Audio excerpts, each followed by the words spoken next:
जानकारी दिलेंगे। हमारे साथ आज रामाराम जी जुड़ चुके हैं और आप उनसे कुछ बात करेंगे।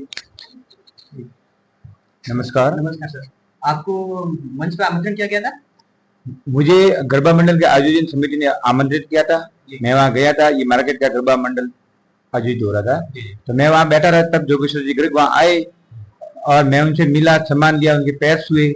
उनके बाद जब मैंने मेरे को उन्हें देखा तो उनका गुच्छा आसमान क्यों चला गया मुझे पता नहीं। मुझे उन्होंने कहा, आप यहाँ क्यों बैठे हो, क्यों आए, आप यहाँ से चले जाओ जब तक मैं यहाँ हूँ।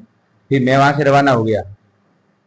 हमारे देश में एक अतिथि देवो भव की प्रणाली चलती है, यानी कोई दुश्मन भी आता है तो हम उसका आदर सत्कार करके अपने घर पे बिठाते हैं, उसको खाना खिलाते हैं, उसका आदर करते हैं, न कि निरादर करते हैं। जोगेश्वर गर्ग इतने बड़े मंत्री और एक विधायक होकर भी उन्होंने एक भारी मंच पे इनकी एक बेइज्जती की, और क्यों की हम पूरा जानकारी जानेंगे इनसे। आपको ऐसा कोई दुश्मनी थी क्या?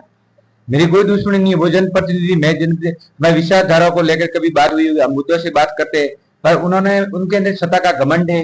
लोगों ने उनको जीता दिया, मोदी के पीछे वो जीत जाते और उनसे कोई दादर से मतलब नहीं, जनता से मतलब नहीं। हमेशा सरकार में गाड़ी मिल गई उनका वो यूज करते और जनता से हमेशा किसी भी आदमी को हमेशा डांटते हैं और उनकी बेइज्जती करते हैं। ये उनका एक पैसा हो गया, जो बिजनेस पैसा होता है, इसी तरह उनका ये पैसा हो गया। मेरे को नहीं, आम जनता को भी ढाकलते है, बेइज्जती करते हैं। आपने बड़े का सम्मान करने के लिए शरण छुई और उन्होंने आपको ऊपर में ये बेइज्जती करने का इनाम दिया।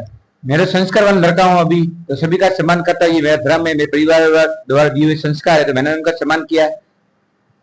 आगे आपकी क्या विरोध धरना करना शुरू करने वाले या नहीं? मैं 2-3 दिन से देख रहा, अभी तक उन्होंने कोई स्टेटमेंट दिया नहीं, सॉरी मांगी नहीं है। अब मंगलवार को मैं धरना दे रहा हूँ साइला तहसील के आगे। तो मेरे सभी शुभ चिंतकों और समर्थकों को मैं आमंत्रित करूंगा और वो मुझे किस तरह से मदद करे और हम प्रशासन और सरकार पर कैसे दबाव बनाकर उनको विवश करें। यहाँ तो उनको सरकार बर्खास्त करे मंत्री पद से, यहाँ फिर माफी मांगे। अभी तक उन्होंने कोई सार्वजनिक रूप से माफी नहीं मांगी आपसे? बिल्कुल कोई माफी नहीं मांगी, ना किसी का फोन अटेंड करे, पत्रकार मीडिया को साथियों का, किसी नेता का भी फोन अटेंड कर नहीं रहे और किसी को जवाब दे नहीं रहे। और मैंने सुना है कि आपके पूर्व प्रधान व सरपंच ने सार्वजनिक रूप से उनके बीजेपी नेता ने गलती मानी और स्वीकार की है। उन्हें स्वीकार की है मंत्री जी जो गलती की, हम माफी मांगते हैं, आप आ जाओ। पर मैंने बोला कि आपकी माफी मैं स्वीकार करूंगा नहीं। मंत्री जब तक माफी नहीं मांगे, मेरे पास नहीं आए, तब तक ये विरोध जारी रहेगा। और मेरे समर्थकों में बहुत ही गुस्सा है और मैं तो यहाँ तक कह देता हूँ, जब तक मंत्री माफी नहीं मांगेगा, मेरे क्षेत्र में जब भी मंत्री पद रखेगा, मैं उनका घोर विरोध करूंगा। मेरे समर्थकों के साथ कोई भी मैं विरोध कर सकता हूँ, काले झंडे बता सकता हूँ उनके साथ, और भी मैं कुछ कर सकता हूँ। जब तक मेरी भावनाओं को वो न समझे तब तक। परसों आपका जो धरना होने वाला है अस्थायी काल से होने वाला है? यहाँ साइला से हम शुरू करेंगे, एसटीएम का कार्यालय के सामने एक दिन के लिए। अभी तो है, बाद में क्या होता है, हमारी टीम और कमेटी क्या निर्णय लेगी उनके अनुरूप हम आगे चलेंगे। आपकी मुख्य मांग है कि वो सार्वजनिक रूप से जोगेश्वर जी माफी मांगे? बस हमारी सिर्फ माफी मांगे। मैं जो अपमान किया, मेरी जो बेइज्जती की है, मैं अपने संविधान के साथ जी रहा हूँ। जब तक माफी नहीं मांगेंगे, मेरा गुस्सा आसमान पर रहेगा। देख रहे हैं आप, जोगेश्वर जी गर्ग ने भारी मंच पे बुला के उनकी एक बेइज्जती की और उनका नाम खराब करने की कोशिश की। और वो एक बुजुर्ग होके उन्होंने शरण छुए और उन्होंने संस्कार दिखाए और उन्होंने अपनी अकड़ दिखाते हुए उनकी भारी मंच से बेइज्जती की, तो वहां से निकल जाने की कहा। और पूर्व प्रधान वहां के और वहां के सरपंच ने, जो बीजेपी के नेता है, उन्होंने अपनी गलती मानी। उन्होंने कहा हमसे गलती हुई है, लेकिन जोगेश्वर जी इसकी बात पर माफी मांगने को तैयार नहीं है। इसी कारण उनका भारी विरोध हो रहा है और परसों उनका एक दिन का एसडीएम ऑफिस और तहसील ऑफिस के सामने धरना है। आप अपने समाज और लोगों सतीश कौम से क्या कहना चाहते हैं?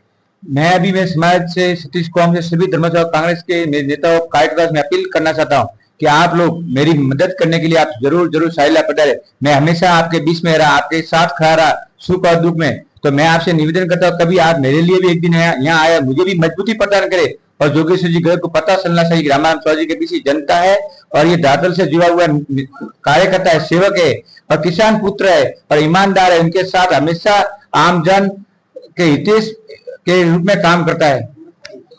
इस तरह एक युवा नेता को बेइज्जती करना क्या जनता सहन करेगी या नहीं, ये परसों बताइए। समाज की बेइज्जती, सतीश कौम की बेइज्जती और मेरे क्षेत्र के निवासी जिन्होंने मुझे वोट दिया है, उन लोगों की भी बेइज्जती की है जोगेश्वर गर्ग ने। मैं समझता हूँ कि जोगेश्वर गर्ग जल्दी से जल्दी माफी मांगे, नहीं तो मैं पूरे राजस्थान में, हर जिले में, हर कोने में, हर तहसील में लोगों से, मेरे दोस्तों से, मेरे सुख से मैं ज्ञापन एसटीएम मुख्यमंत्री के नाम दिलाने की कोशिश करूंगा। और मैं समर्थकों को अपील करता हूं कि आप लोग सोशल मीडिया के माध्यम से इनका पूर्ण विरोध करें। जब तक माफी नहीं मांगे आपको रुकना नहीं, ये कार्रवाई ऐसे ही बढ़ना चाहिए। अभी आपके कोई कांग्रेस अधिकारियों का फोन आया आपके पास? पूरे कांग्रेस मेरे साथ है, जालोर की, उन्होंने ज्ञापन दे दिया है। और समाज के, मैं जिलाध्यक्ष होने के नाते मेरे समाज के भी कई युवा साथियों, कई नेताओं, कई सामाजिक कार्यकर्ताओं का फोन आ रहे हैं। मुझे बोल रहे हैं रामाराम जी आप निराश मत होना, आप पीछे मत हटना, हम आपके साथ है, कंधे से कंधा मिलाकर। आप एकमात्र कांग्रेस में हमारे युवा ऊर्जावान सदस्य हो तो हम आपका हमेशा सम्मान करते हैं और आप आगे बढ़ो, हम आपके साथ में, हम पार्टी को नहीं देखते आपके अपमान किया, ये आपका अपमान नहीं है, हमें पूरी समाज का अपमान है, इसको हम सहन नहीं करेंगे और जब तक माफी नहीं मांगे हम आपके साथ में रहेंगे। तो आपको 7 अक्टूबर को धरना है और सभी लोगों को भारी संख्या में आना है, रामाराम जी का निवेदन है। साथ साथ जोगेश्वर जी ने पुलिस को भी बोला कि इनको गिरफ्तार करो, पुलिस ने भी मेरे साथ धक्का मुक्की की, प्रशासन ने भी उनको कान में कुछ बातें की और पुलिस जो तहसीलदार मोदी थी उन्होंने भी उनको बताया इनको अपमानित करो, बाहर निकालो, खड़े रहो, पुलिस के अंदर सलाखों के पीछे डाल लो। पर मैं वह खड़ा रहा, मैं मजबूती के साथ खड़ा, मैं ईमानदार व्यक्ति था और मैंने जो बातों को ऐसे लका रख दी, उनको पीछे हटना पड़ा और रामाराम चौधरी बिंदास वहां खड़ा रहा और वो लोग भाग्य गए कि मैं सच्चा सिपाही हूं अपने समाज का, अपनी पार्टी का और हमेशा सच के साथ खड़ा रहने वाला व्यक्ति कभी पीछे नहीं हटता है। आपने एक युवा नेता जिसको आमंत्रण करने पर वो मंच पे गए, वहां उन्हें बेइज्जती की, तब उन्हें जेल में डालने की आतंकवादी की तरह या कुछ मुसोर की तरह उन्हें बोला गया कि तुम्हें जेल में डाला जाएगा। क्यों एक युवा नेता को आमंत्रित करने पर मंच जाने पर क्या कोई जुर्म है या कोई मुजरिम है या कोई जिन्हें आप जेल में डालने की बात कर रहे हैं? देखो ये इनकी संस्कृति है, हम आवाज को भी दबा नहीं सकते, ये भीमराव अम्बेडकर संविधान दिया है, हम हमारी आवाज को खुलकर नहीं बोलेंगे तो हमारा कोई नहीं होगा। आजकल कहावत है कि टकराने वाला का इतिहास लिखा जाता है, तलवे साटने वाला का नहीं। और हम तो किसान पुत्र है, धरती से निकले हुए आदमी है और हमेशा खेती के साथ साथ राजनीति की पेशा है, तो हम हमारे युवाओं की आवाज को कैसे आगे बढ़ाया जाए, इसलिए मैं राजनीतिक में आया हूं और हमेशा अपने दम पर अपने हौसलों के साथ अपने युवा साथी मिलकर ऐसे निकमों को हम लतारेंगे, उनको बैकअप करेंगे और उनको आगे कभी हम आने नहीं देंगे, उनका पूरा विरोध करेंगे। मैं जैसे भारत के संविधान आर्टिकल 19 में लिखा हुआ है कि किसी भी व्यक्ति को बोलने की आजादी है, कहीं भी मंच सार्वजनिक मंच पे जाने की आजादी है, किसी भी देश में जाने की आजादी है और वो कुछ भी अभिव्यक्ति करने की और सुनने की आजादी है, लेकिन उनकी आजादी इस तरह दबाई जा रही है। क्या आर्टिकल 19 का हनन हुआ है? बिल्कुल हनन हुआ, पूरे हनन नहीं हुए। मारा कहता है हनन नहीं चाहिए, कोई पीछे नहीं रहा होने कि हमेशा सबका सम्मान करना है। जब सामाजिक प्रोग्राम हो, धार्मिक प्रोग्राम हो, सब हम मिलते बैठे, मेरे घर में की शादी हो तो वहां बीजेपी के नेता भी हम इन्वाइट करते हैं, ऐसा नहीं होना चाहिए। पर उनकी नजरों में एक अंदर कचरा हो गया है, क्या मुझे देखते उनको आसमान पर पार सजाता है, वो हमेशा मेरा इसी तरह बेइज्जती करते। और मैं भगवान से आशा करता हूँ जो भी से आपको भगवान सद्बुद्धि दे और आप हमेशा युवाओं को मतलब अच्छे से पेश आए, ऐसा अब की बार आने वाले समय आप कभी नहीं करेंगे, फिर एक बार फिर आप हमारी भावना को ठेस पहुंचा सके। जोगेश्वर गर्ग जी का इस बात पे अभी तक कोई बयान नहीं आया? उनका अभी तक कोई बयान नहीं आया है और ना वो किसी का फोन अटेंड करे, ना स्टेटमेंट दे रहे। वो अपने आप को अभी तक अहंकारी समझ रहे। वो जब मेरे ऊपर इस दुनिया में, इस जालोर में, राजस्थान सरकार मेरे ऊपर कोई व्यक्ति नहीं है और पीछे वाली जनता, ये भोली वाली जनता है। और इनको तो मैं मंत्री हूँ तो मंत्री तो हिसाब से रहते हैं, उनको जनता की पीड़ नहीं, उनको काम की पीड़ नहीं, उनको वोटों की पीड़ नहीं। और जीत के मोदी के पीछे झूठे वादे करके हमारे साइला में मीटिंग बोला, अमित शाह यहाँ आए थे, उन्होंने बोला कि मैं नदियों का पुनर्गठन, जॉय नदी को जीवित कर दूंगा, मैं नून में एयरपोर्ट बना दूंगा, मैं वो कर, आज दिन कोई नहीं किया। हमारे कांग्रेस द्वारा जालोर मेडिकल कॉलेज को भी इन लोगों ने खोली और हमारे जीवाना अनाज मंडी अभी तक शुरू नहीं कर रहे। दो एक साल पहले उद्घाटन कर दिया था, आज कोई नहीं है। पूरा पूरा ये जो हमारी योजना थी वो भी ठप पड़ी है। मैंने सुना मेडिकल कॉलेज जो सरकारी खो गई उसकी जगह प्राइवेट कॉलेज बन रही है मेडिकल। अभी मैंने नहीं सुना, नहीं जो गवर्नमेंट नहीं बना सकते तो प्राइवेट भी क्या बना सकते हैं। धन्यवाद। और आप कुछ कहना चाहते हैं? नमस्कार, राम राम। हमारे किसान पुत्र चौधरी का जो अपमान किया है वो हम सहन नहीं करेंगे। हमारे 36 जाति युवाओं का भी पुरजोश है कि जहां तक इस चौधरी का अपमान ये राजस्थान में हम सहन नहीं करेंगे। ये तो साइला ब्लॉक पे हम 7 तारीख को धरना दे रहे हैं और मंत्री जी का पुतला जलाएंगे।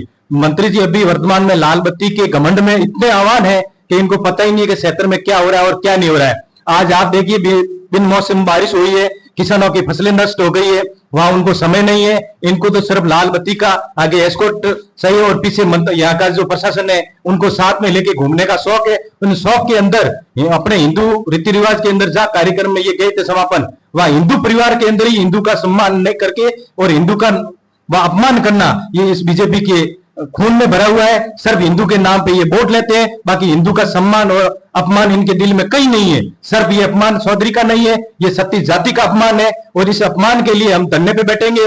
जब तक मंत्री माफी नहीं मांगेगा साइला में इनको कार्यक्रम हम नहीं करने देंगे। जोगेश्वर गर्ग जी को नजरी लाइफ जीने का शौक लग रहा है। ये तो जी रहे हैं क्योंकि लाइफ इनको मिली हुई है और विधानसभा में भी ये तो पटवारी जी का काम कर रहे हैं, पीटीआई जी का काम कर रहे हैं और इनको मंत्री पावर है और इस मंत्री पावर का ये रुतबा दिखा रहे हैं। भगवान सद्बुद्धि दे, मंत्री पावर कब तक रहता है आने वाले चुनाव में पता लगेगा। आप सभी युवा कार्यकर्ताओं से क्या निवेदन करना चाहते हैं? 36 कौम से क्या आप हम तो इनको यही कह रहे हैं कि भगवान इनको सद्बुद्धि दे, और हिंदू के जो कार्यक्रम हो रहे हैं, एरिया में जो कार्यक्रम हो रहे हैं, किसानों के साथ जो नुकसान हुआ है, फसल बीमा नहीं मिल रहा है, थोड़ी सी मंत्री जी आप विधानसभा में मुद्दा उठाइए, और हमारे यहाँ के जो किसान बिना मौसम हो रही है, बिजली मिल नहीं रही है, सड़कें टूटी हुई पड़ी है, पानी की सुविधा नहीं है, उस पर कम से कम थोड़ा ध्यान दें ताकि किसान परिवार सुखी हो जाए। इस भाई का तो अपमान करने से कोई फर्क नहीं पड़ेगा, क्योंकि ये तो किसान है और हम वैसे किसान परिवार से बिलोंग करते हैं, हमारा अपमान तो होता रहता है और हम इस अपमान का कोई टेंशन नहीं लेते। परंतु ये मंत्री जी जब तक माफी नहीं मांगेंगे, इनका अपमान यहाँ हमारे सामने लाके खड़े करेंगे और इनको माफी मंगवाएंगे। मंत्री जी को स्थानीय मुद्दे उठाने की बजाय एक युवा कार्यकर्ता को दबाने की कोशिश की जा रही है। बिल्कुल दबाने की कोशिश की जा रही है, क्योंकि ये हमारा जनप्रतिनिधि है। जहां मंत्री जी हमारे इसी जालोर विधानसभा से एमएलए हैं, तो ये भी जीवाणा से, इसी एरिया से हमारे 19 नंबर से जिला परिषद सदस्य है, तो इनका भी निर्वाचन क्षेत्र वही था और मंत्री जी का भी वही निर्वाचन क्षेत्र है। तो क्या कोई कार्यक्रम में पक्ष और विपक्ष दोनों साथ में नहीं बैठ सकते? तो ये विपक्ष के नाते वहां गई है और उन्होंने उल्टा सम्मान देना था जहां इन्होंने शरण स्पेश किए, क्योंकि बीजेपी वाले कह रहे हैं कि हम तो सम्मानवादी पार्टी से बिलोंग करते हैं, हिंदूवादी पार्टी से बिलोंग करते हैं। इनके न तो हिंदूवादी है अंदर भरा हुआ, न धार्मिक कोई भावना है, इनको तो धार्मिक कार्यक्रम में ले जाके ठोस पहुंचाने का काम किया है। रामाराज जी का काम था संस्कार दिखाना और उन्होंने योगेश्वर जी ने अपने अकड़ दिखा के काम समाप्त कर दिया। बिल्कुल साहब, इन्होंने देख लो शरण स्पेश किया है, जहां इनका सम्मान करना था वहां इनका अपमान किया है। नमस्कार दोस्तों, आपने अभी देखा जो रामाराम जी का किस तरह उन्होंने अपमानित किया, और न तो उन्होंने अभी तक सार्वजनिक रूप से कोई माफी मांगी है, न उनका अभी तक कॉल आया, न वो